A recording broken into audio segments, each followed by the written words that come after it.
días, yo también acabo de entrar. También Sí, acaban de entrar. sí, es que no quería mi internet. No querías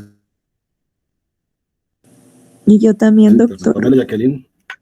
¿Dónde? Patricia Sí, es la doctor. Yo también. que... Soy Yasmín Aguirre. Sí, sí, esta sí me dijeron. Gracias. Muy bien. Bueno, pues así estamos todos. Adelante. Bueno, pues vamos a comenzar con el tema de anatomía y fisiología de las glándulas suprarrenales por mi compañera Stephanie Cerón y su servidora Liz Rocha.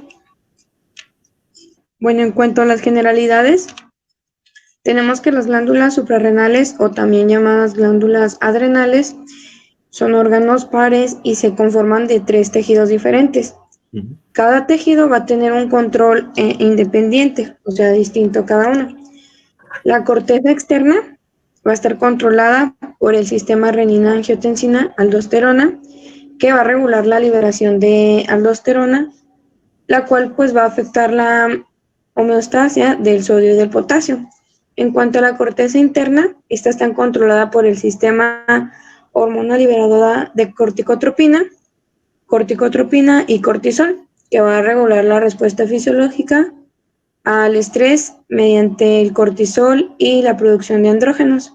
En cuanto a la médula, esta va a formar parte del sistema nervioso simpático y va a elaborar adrenalina. En cuanto a la embriología, pues cada glándula suprarrenal se divide en 2 regiones distintas. La primera es la corteza y la otra es la médula. En cuanto a la corteza, pues esta va a derivar de células mesenquimatosas, tiene un origen embriológico común con el riñón y con las gónadas. Sus factores de transcripción van a regular la actividad de la telomerasa y es posible distinguirla a partir de los 2 meses de gestación y de este punto, de este momento, comienza la invasión por células neuroectodérmicas que van a conformar la médula. La corteza fetal aumenta de tamaño con mucha rapidez, entonces llega a ser mayor que el riñón en los 5 meses de gestación. A esta edad de gestación se va a distinguir ya en 2 zonas, que es la definitiva y la transitoria o fetal. Esta zona transitoria va a producir DHEA, que es la dehidroepiandrosterona, y de sulfato, que es la DHE. Ajá. Pero pues ya en el recién nacido, la corteza externa definitiva es la que se va a diferenciar en 2 zonas. La zona glomerulosa, que es la zona externa, que va a expresar la enzima desmolasa, que va a catalizar pues la primera reacción en la biosíntesis de esteroides, y la aldosterona, que va a catalizar la producción de aldosterona. Y la otra zona, que es la zona fasciculada o la zona intermedia, que va a expresar desmolasa y 11-beta hidroxilasa, que van a catalizar la reacción final de la biosíntesis de cortisol y corticosterona. En cuanto a la anatomía, pues las glándulas adrenales tienen una forma piramidal y una posición posteromedial con respecto a los riñones. Miden 2 centímetros de ancho, 5 centímetros de largo y 1 centímetro de espesor. Pesan 4 gramos aproximadamente, pero en un estado de estrés pueden llegar a pesar hasta 22 gramos. La médula representa el 10% del peso total de la glándula, y tenemos que en el 3% de los casos las personas van a presentar nódulos macroscópicos en las glándulas, y hasta en el 65% de los casos van a presentar nódulos microscópicos, pero estos son pues normales, ya que pueden ser autónomos o se dan por una estimulación anormal de la glándula. Su irrigación la proporcionan 10 a 12 ramas arteriales pequeñas que son derivadas de la aorta, por ejemplo, las renales, las intercostales, frénicas y a veces la ovárica o espermática izquierda.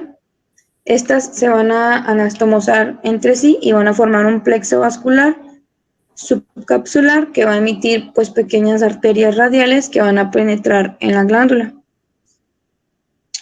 Existe un plexo sinusoidal en la zona reticular que va a drenar pues en una vena central.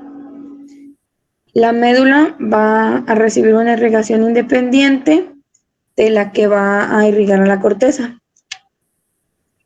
La vena suprarrenal derecha va a ser corta y drena de forma directa en la vena cava. En cuanto a la izquierda, esta es más larga y va a drenar en la vena renal ipsilateral. La inervación está constituida por neuronas simpáticas eferentes del plexo torácico y lumbar, por neuronas preganglionares y eferentes parasimpáticas de la rama celíaca del nervio vago. En cuanto a la histología, pues la corteza, para su estudio la vamos a dividir en 3 zonas, que es la glomerulosa, la fasciculada y la reticular. En la glomerulosa o externa, esta representa el 15% de la corteza adulta, pero pues va a variar dependiendo de la ingesta de sodio de cada uno. Está conformada por una capa poco delimitada y se encuentra en contacto con la cápsula. Sus células son pequeñas y tienden a agruparse en estructuras esféricas. Su núcleo es pequeño en comparación con las otras zonas y cuenta con más cromatina que las otras 2 zonas también. En cuanto a la zona fasciculada o intermedia, es el 75% de la corteza, no tiene una limitación clara y llega a atravesar la zona glomerulosa e incluso la cápsula. Sus células son grandes, con inclusiones lipídicas y tienden a formar cordones. En cuanto a la zona reticular o zona interna, esta va a estar bien delimitada, bien diferenciada de la zona fasciculada y de la médula. Se va a conformar por células que forman cordones irregulares con gránulas de lipofuscina en el citoplasma. La zona glomerulosa produce aldosterona. En cuanto a la zona fasciculada y la reticular, producen cortisol y DHEA, la cual se va a llegar a sulfatar en la zona reticular. Comenzando ahora sí con la fisiología, vamos a tener primero el eje hipotálamo-hipófisis suprarrenal, que este eje es el que va a regular la secreción de glucocorticoides por las interacciones entre el hipotálamo, entre la hipófisis y entre las glándulas adrenales. Todo va a comenzar a nivel hipotalámico en el núcleo paraventricular y se va a liberar hormona liberadora de corticotropina, CRH, y arginina vasopresina, así como otros agentes que podrían ser angiotensina 2, colecistocinina, péptido natriurético y otros péptidos vasoactivos, que pues al liberarse en el sistema portal hipoficiario van a estimular la liberación de corticotropina hipofisaria hacia la circulación sistémica. De aquí es donde van a llegar a la corteza suprarrenal para estimular así la liberación de cortisol y de otros esteroides. El control de la secreción de esteroides está mediado por un mecanismo de retroalimentación negativa, donde el cortisol va a tener un efecto inhibitorio sobre la síntesis y liberación de hormona liberadora de corticotropina, hormona antidiurética y corticotropina propiamente. Las citocinas proinflamatorias, como son la interleucina 1, la interleucina 6 y el factor de necrosis tumoral alfa, también incrementan la secreción de corticotropina directa o indirectamente mediante estimulación pues, de la hormona liberadora. Esto nos puede explicar la respuesta del eje hipotálamo-hipófisis suprarrenal a los estímulos inflamatorios dados por el estrés y las interacciones endocrino-inmunitarias.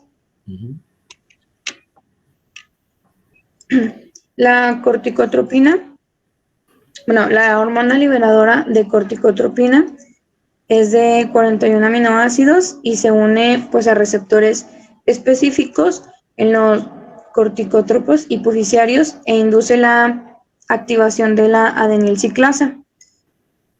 Esta estimula pues, la síntesis de la propiomelaanocortina, que es un precursor que además de contener pues, secuencias de la corticotropina propiamente, posee lipoproteínas y hormonas estimulantes de melanocitos.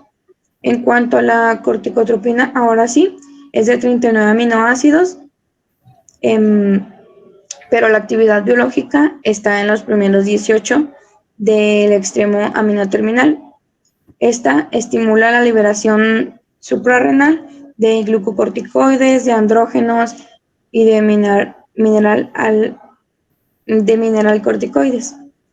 Las características de la secreción de corticotropina y de cortisol en pacientes sanos son 4.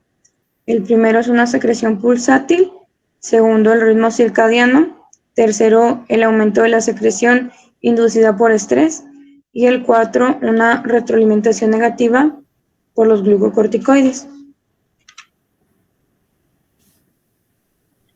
La corticotropina se secreta de manera pulsátil con un ritmo circadiano,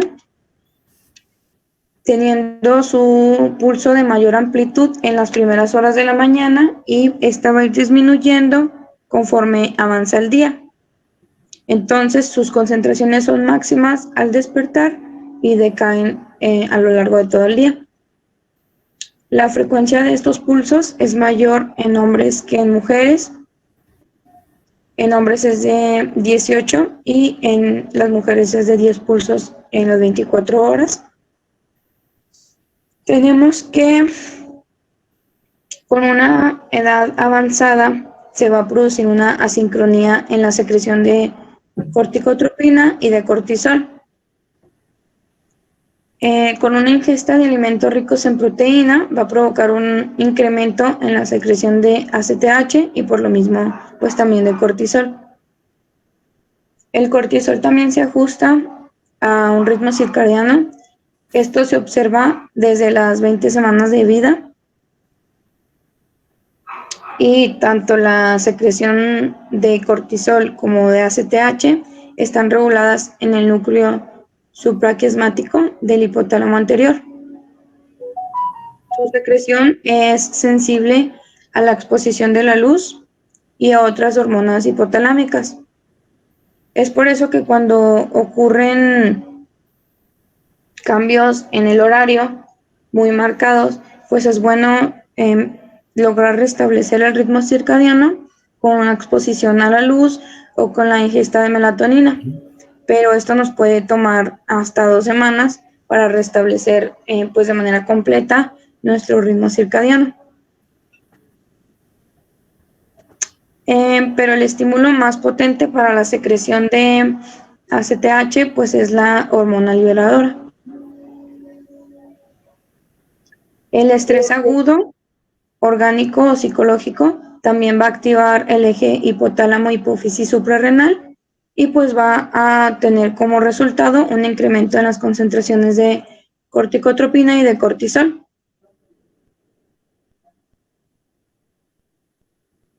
En este estrés, pues van a tener el control la adrenalina, la noradrenalina, las endotoxinas, interleucinas y el óxido nítrico.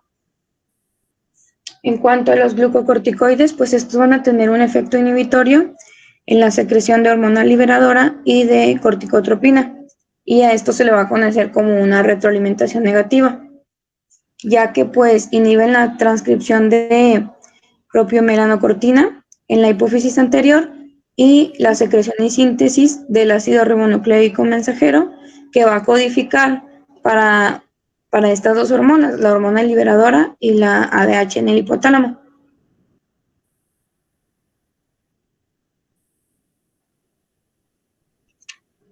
En cuanto al sistema renina-angiotensina-aldosterona, pues la aldosterona se secreta en la zona glomerulosa y sus principales secretagogos, que son medicamentos que van a estimular a la célula beta, son angiotensina 2, potasio sérico y ACTH. Entre los factores que van a inhibir su secreción está la somatostatina, la heparina, el péptido natriurético auricular y la dopamina. Sus efectos van a incrementar la reabsorción de sodio y cloro y elevan la excreción de potasio e hidrógeno.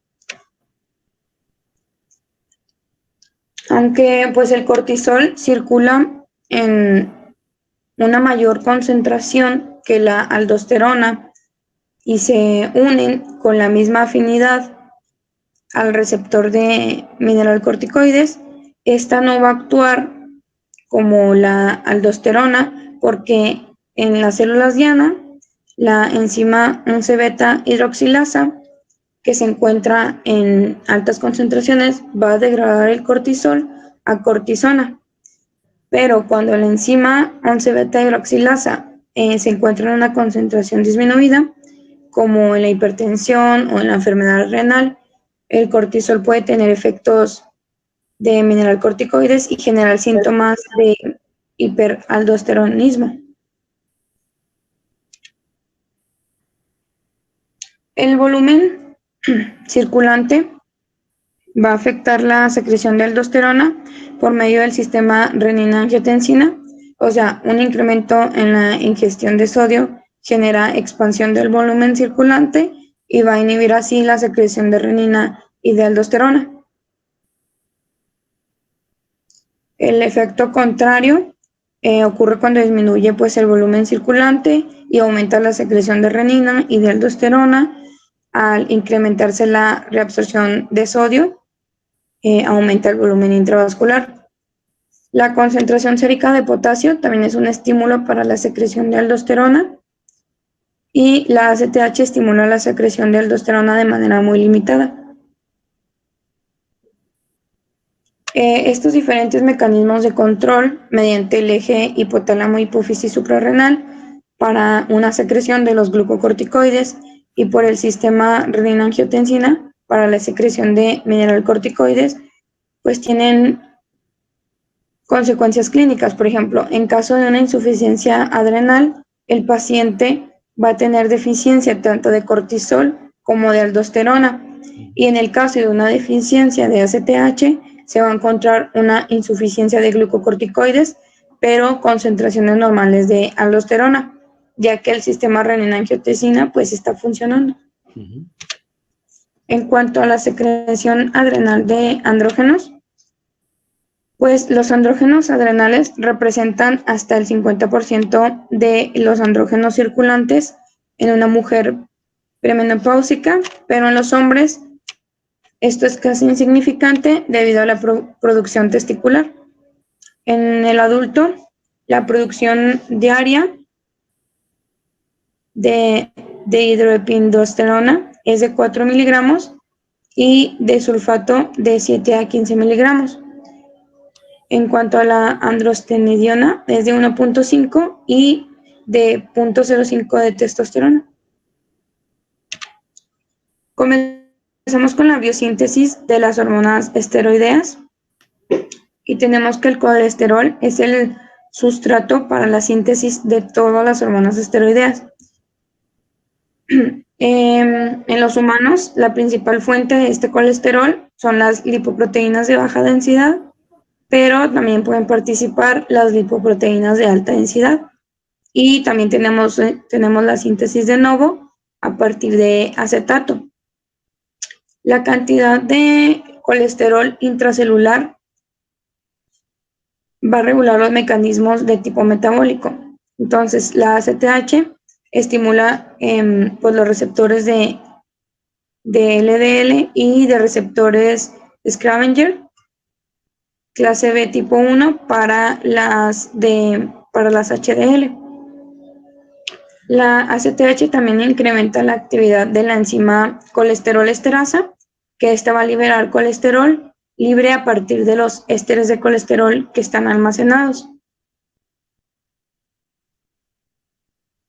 La expresión de los receptores de LDL va a disminuir la actividad de la enzima 3-hidroximetilglutaryl-CoA reductasa, que esta enzima pues es la limitante en la biosíntesis del colesterol. Los principales tipos de hormonas producidas en la corteza son 3, que son los glucocorticoides, como el cortisol y la corticosterona, los mineralcorticoides, como la aldosterona, y los esteroides sexuales, que son los andrógenos. Todos van a derivar de la molécula del ciclopentanoperidrofenaltreno. Comenzamos con la biosíntesis del cortisol. La biosíntesis pues, de las hormonas esteroideas involucra la acción de varias enzimas y esto nos va a incluir algunas del citocromo P450, que se van a llamar enzimas P450. La función de estas enzimas es transferir electrones del NAD mediante proteínas transportadoras de oxígeno, de modo que se oxigenan pues varios sustratos. Estas enzimas se clasifican en dos tipos según su localización. Tenemos las enzimas mitocondriales o tipo 1, que incluyen la desmolasa, la 11-beta hidroxilasa y la aldosterona sintetasa. Y las enzimas microsomales o tipo 2, localizadas más en el retículo endoplásmico, incluyen la 17-alfa hidroxilasa, la 21 hidroxilasa y la P450 aromatasa. En el cuadro que tenemos aquí podemos observar cómo la nomenclatura de estas enzimas pues ha ido cambiando y tenemos el nombre común, la designación anterior y la nueva denominación genética. Esto nos va a servir para un cuadro que nos va a exponer mi compañera posteriormente. Y esto sería todo de mi parte. Muy bien. Liz. Buenos días. Buenos días otra vez. Voy a continuar yo con la presentación. Sí, está bien. Muy bien, resumen, Liz. Poco que agregar, casi. Me dicen si se ve, por favor. Si no, no lo decimos. Bueno. Adelante. Vamos a continuar con la... No se ve, Steffi. ¿Es en broma o es en serio? No se ve. Ok. Voy a intentar. Ya te compartí pantalla, Steffi. No, mira, si quieres intento. Para señalarles unas cosas. Gracias.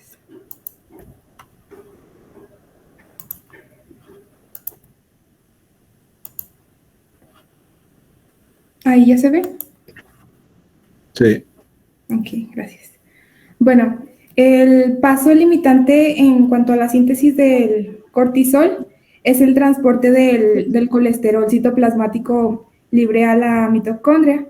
En este lugar va a ser donde se va a ubicar la enzima desmolasa y vamos a tener una proteína reguladora de la esteroidogénesis aguda, es la STAR, que esta es encargada de regular este proceso y que a su vez va a estar influenciada por la ACTH y por otros factores nucleares. Bueno, luego de que el cortisol ya ingresó a la mitocondria y que la desmolasa va a remover una cadena lateral en la porción C20 del colesterol, se va a formar la pregnenolona. Y lo siguiente es que la enzima 3-beta hidroxiesteroide deshidrogenasa, que está en el citosol, va a convertir a la pregnenolona en progesterona. Bueno, lo que estamos viendo corresponde a lo que pasa en la capa, en la zona fascicular, que aquí la pregnenolona es convertida a 17-dihidroxipregnenolona. Esto es por la enzima 17-alfa hidroxilasa, y también aquí la progesterona se va a convertir a 17-hidroxiprogesterona por la misma enzima. Pero tenemos que la 17-hidroxipregnenolona se puede convertir a 17-hidroxiprogesterona por la enzima 3-beta hidroxiesteroide deshidrogenasa.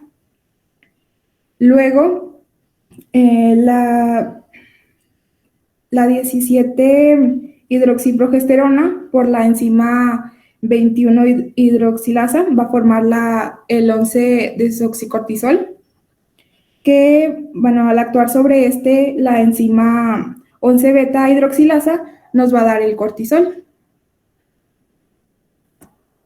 Luego tenemos la biosíntesis de la aldosterona, que, bueno, la progesterona aquí también es el sustrato para la síntesis de los mineralocorticoides y se va a formar igual que en la zona anterior, del colesterol a pregnenolona, a progesterona.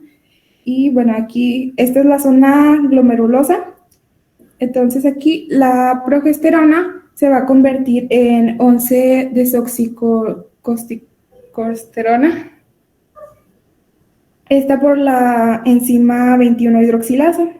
Luego la 11-desoxicorticosterona se va a transformar en corticosterona por la enzima 11-beta hidroxilasa.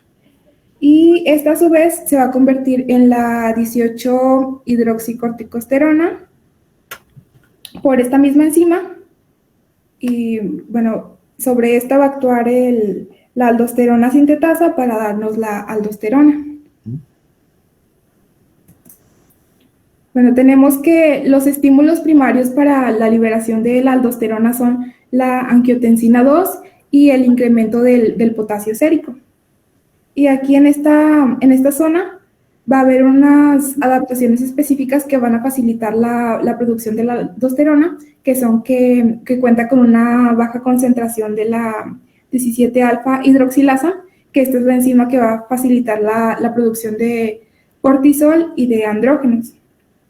También que es la única zona de la corteza con una enzima, con las enzimas necesarias para poder convertir de desoxicorticosterona hasta aldosterona. Bueno, luego continuando con la biosíntesis de los andrógenos suprarrenales, los esteroides C19 que tienen actividad androgénica los va a sintetizar las suprarrenales. Esto es en la capa reticular. Entonces aquí tenemos, como en las zonas anteriores, que el colesterol se va a transformar a pregnenolona y luego nos va a dar la 17-hidroxipregnenolona, que esta por acción de la 17-20 liasa nos va a dar la dehidroepiandrosterona. Bueno, y sobre esta va a actuar la 3-beta la enzima 3-beta hidroxiesteroide deshidrogenasa para darnos la androstenediona. Y a partir de esta va a actuar la enzima 17-hidroxiesteroide deshidrogenasa para darnos la testosterona finalmente. Y tenemos que la producción suprarrenal de la testosterona es insignificante y se ha demostrado que la producción de hidroepiandrosterona se somete a la influencia de los linfocitos T, y esto hace que existan mecanismos de comunicación directa entre el sistema inmunitario y las suprarrenales. Cuando existe algún defecto congénito en las enzimas que intervienen en la síntesis del cortisol, esto va a producir un conjunto de síndromes que se van a agrupar con el nombre de hiperplasia suprarrenal congénita, que esto se caracteriza por una disminución en la síntesis del cortisol, y hay aquí un mecanismo compensatorio que va a haber mayor producción de ACTH. En algunos casos puede haber disminución de la síntesis de aldosterona, y también vamos a encontrar síntesis excesiva de precursores esteroideos debido al incremento de la ACTH, que esto nos puede resultar en un aumento de las hormonas androgénicas o en la síntesis de la dexocorticosterona, que va a ejercer la actividad mineralocorticoide y nos puede dar hipertensión. Luego tenemos los mecanismos de acción. Bueno, los esteroides ejercen sus efectos metabólicos después de la captación de la hormona libre y de su unión con los receptores intracelulares, que son el receptor de glucocorticoides para el cortisol y el receptor de mineralocorticoides para la aldosterona. Bueno, estos receptores pertenecen a una superfamilia de factores de transcripción de receptores de hormonas tiroideas esteroides, y tienen 3 dominios. Un dominio para el esteroide, que está en el extremo carboxilo, un dominio central de unión a secuencias específicas de ADN y una región aminoterminal que es hipervariable.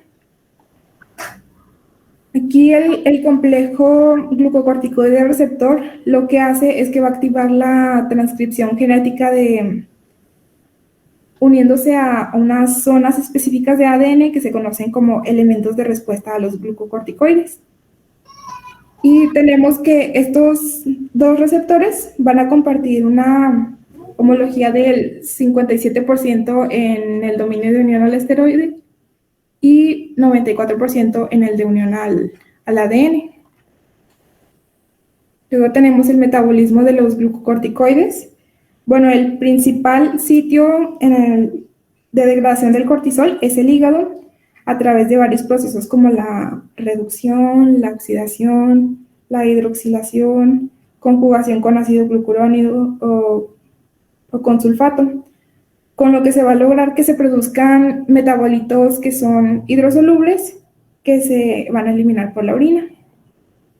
En cuanto al cortisol, bueno, este se degrada en el riñón a cortisona por la enzima HSD11B2, que va a mostrar una gran afinidad por el cortisol, con lo que va a proteger al receptor de mineralocorticoides del estímulo de los glucocorticoides.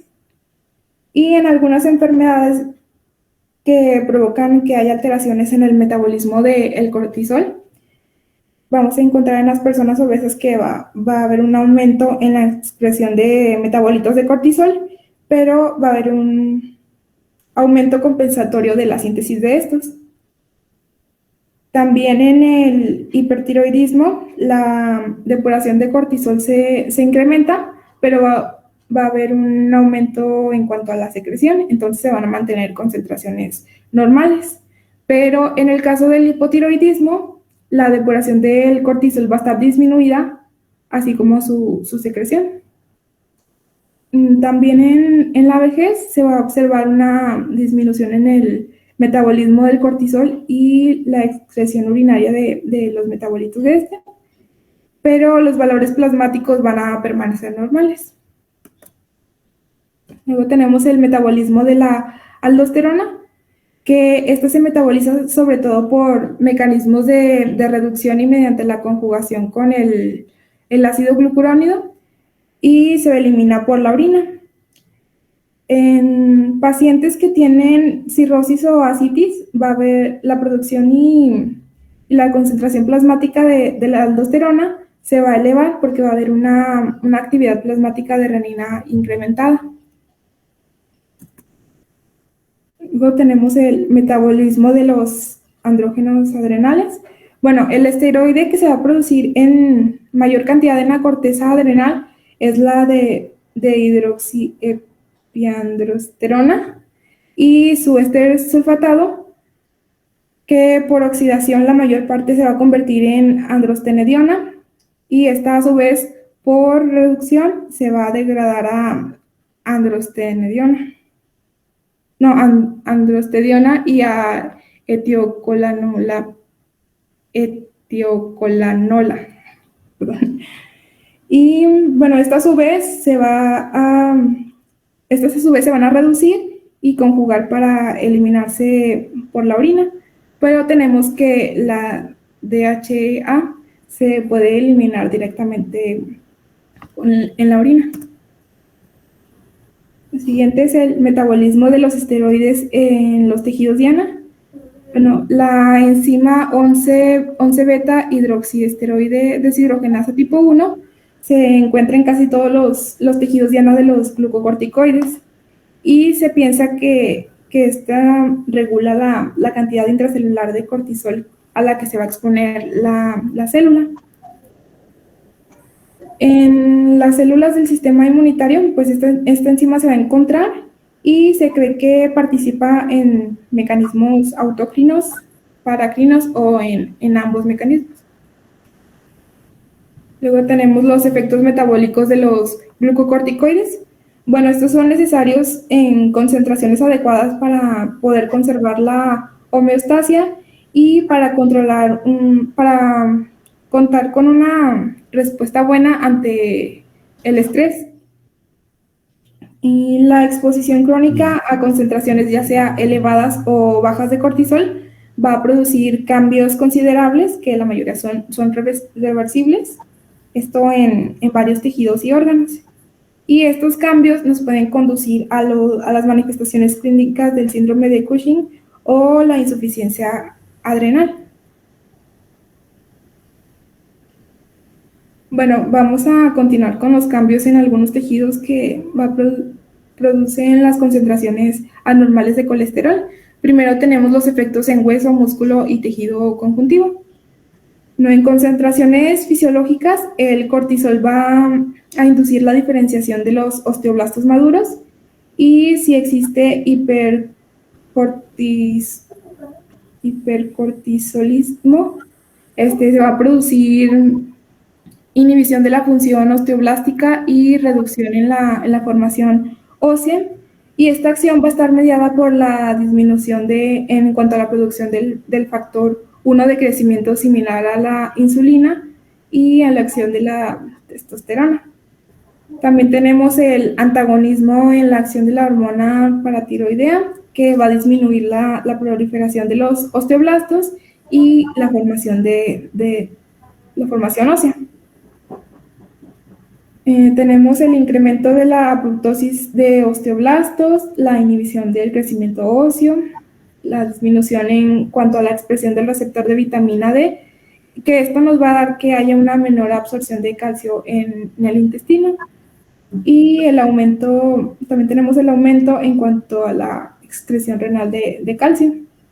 Y todas estas acciones van a condicionar a que haya una menor masa ósea, que va a provocar osteopenia y osteoporosis, pero la complicación más grave aquí es la osteonecrosis, que va a provocar un deterioro rápido y focal en cuanto a la densidad ósea, esto por apoptosis de los osteocitos que va a producir dolor intenso y fractura.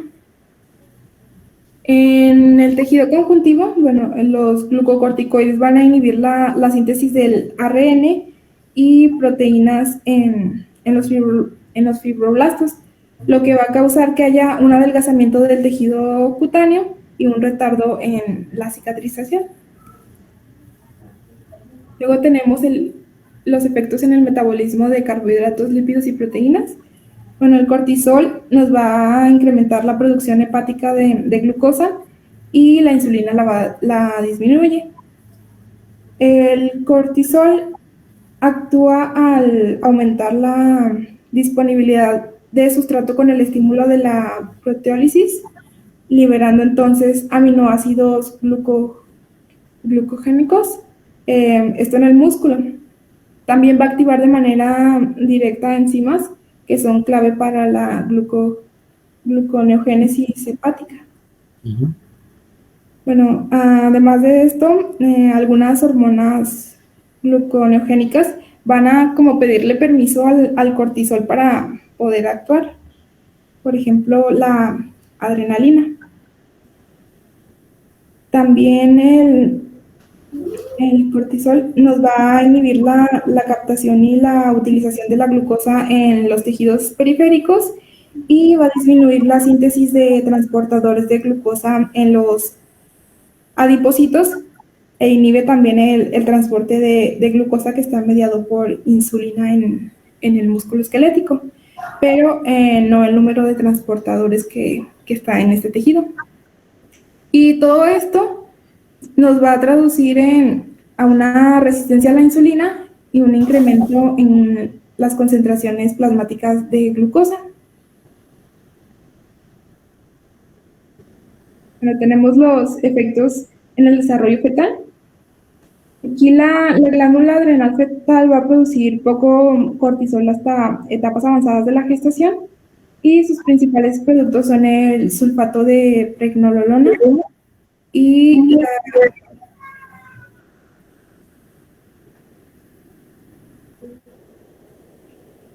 la DHEAS, y la función de la DHEAS pues no se conoce, pero parece que esta actúa como un antagonista del cortisol y estimula la apoptosis en algunos órganos, en algunos tejidos, perdón. Bueno, luego tenemos los efectos en las funciones leucocitaria e inmunitaria. Bueno, los glucocorticoides van a disminuir la respuesta inmunológica y en la sangre periférica van a provocar una disminución aguda de los linfocitos. Esto en la redistribución de la sangre periférica de estas células hacia el vaso, los ganglios linfáticos y la médula ósea. También vamos a encontrar que los eosinófilos disminuyen de manera aguda y los neutrófilos se van a incrementar mediante una mayor liberación por la médula ósea, una mayor vida media y una disminución en cuanto a su movilidad fuera del compartimento intravascular. Bueno, entre las acciones inmunológicas de los corticoides va a estar también la disminución de la síntesis de inmunoglobulinas, la estimulación de la apoptosis linfocitaria y la disminución de la producción de citocinas. Luego tenemos los efectos en el sistema cardiovascular. Bueno, aquí los glucocorticoides van a incrementar la presión arterial y van a aumentar el gasto cardíaco, así como el tono vascular, al facilitar la acción de otros vasoconstrictores, como la adrenalina y la angiotensina 2, y al reducir la vasodilatación inducida por el óxido nítrico y regular la expresión de los receptores adrenérgicos. En cuanto a los efectos en la función renal, el cortisol va a provocar en la nefrona distal que haya retención de sodio y pérdida de potasio, y además va a aumentar la tasa de filtración glomerular y va a incrementar el transporte de sodio a nivel tubular proximal, lo que junto con los efectos en el sistema cardiovascular van a contribuir a la hipertensión que se observa en el hipercortisolismo. Tenemos los efectos en el sistema nervioso central. que el exceso aquí de glucocorticoides al inicio van a producir euforia, pero cuando la exposición es prolongada se va a generar irritabilidad, labilidad emocional, depresión y trastornos en la memoria y en la concentración. Y en raras ocasiones puede llegar a un comportamiento maníaco o psicosis. En el caso del hipercortisolismo, que es crónico, va a generar apatía y depresión. Y se ha descrito que los glucocorticoides van a inducir la apoptosis de las neuronas y que al bloquear esto se ha asociado a una mejora en cuanto a la función cognitiva. En cuanto a los efectos en otras hormonas, bueno, los glucocorticoides en exceso van a producir la disminución de la síntesis y liberación de la TSH, aunque pues, las concentraciones séricas se van a mantener normales. Los valores de T4 total se van a encontrar en límites normales bajos. Esto porque la globulina transportadora de tiroxina va a disminuir, mientras que pues, los valores de T4 libre van a ser normales. Y en cuanto a las concentraciones de T3 total, estos pueden ser bajos debido a la disminución de la globulina transportadora de tiroxina y a una reducción en cuanto a la conversión de T4 a T3 por la inhibición de la deshidrasa 5. Bueno, también los glucocorticoides van a provocar una disminución en la pulsatividad de la hormona liberadora de gonadotropina, lo que va a causar una disminución en la secreción de la hormona luteinizante y la folículo estimulante. Entonces van a haber concentraciones bajas de testosterona en los hombres y de estrógenos y progesterona en las mujeres, lo que va a llevar a que haya una inhibición de la ovulación y a amenorrea. Luego tenemos los efectos oculares, que los glucocorticoides van a inducir la producción de humor acuoso y el depósito de proteínas en la matriz intersticial. Van a aumentar la presión intraocular en aquellos pacientes que tienen glaucoma de ángulo abierto y además de que van a favorecer la formación de cataratas. Y ya por último tenemos los efectos en el tubo digestivo, que el empleo prolongado de los esteroides puede provocar una úlcera gástrica péptica y el exceso crónico de glucocorticoides se va a asociar al desarrollo de pancreatitis con necrosis grasa. Y ya sería todo de nuestra parte. Muy bien, Stephanie y Liz. Felicidades, un excelente resumen. Bien, pues esto hay poco que agregar, aunque ya lo estaremos revisando conforme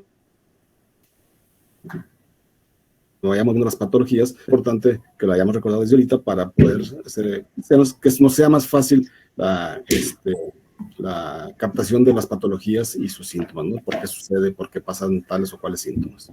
Lo estaremos recordando en el transcurso de las patologías que revisaremos más adelante. ¿Ok? Bien. Entonces, nos vemos el viernes, con la evaluación.